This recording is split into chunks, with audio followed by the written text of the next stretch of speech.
நம்பியூரில் flux பேனரை அகற்ற எதிர்ப்பு தெரிவித்த நாம் தமிழர் கட்சி மாநில நிர்வாகியை குண்டுகட்டாக தூக்கிச் சென்ற போலீசார்.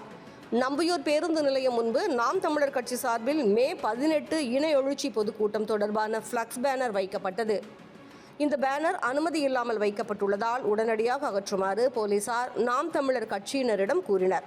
மற்ற கட்சியின் பேனர்கள் வைக்கப்பட்டுள்ள நிலையில் நாம் தமிழர் கட்சியினருக்கு மட்டும் அனுமதி மறுக்கப்படுவதாக கூறி அக்கட்சியின் மாநில ஒருங்கிணைப்பாளர் தாண்டவமூர்த்தி கடும் வாக்குவாதத்தில் ஈடுபட்டார்.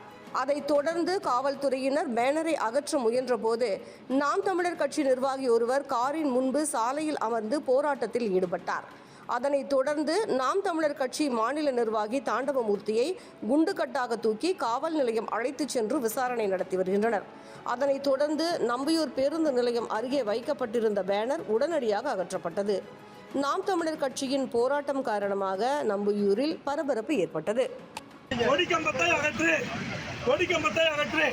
நாம் தமிழர் கட்சியின் மீது மட்டும் ஏன் இந்த அடக்குமுறை? நாம் தமிழர் கட்சி இந்த பதாகை வைப்பதனால் காவல்துறைக்கு என்ன வந்தது? திமுக இந்த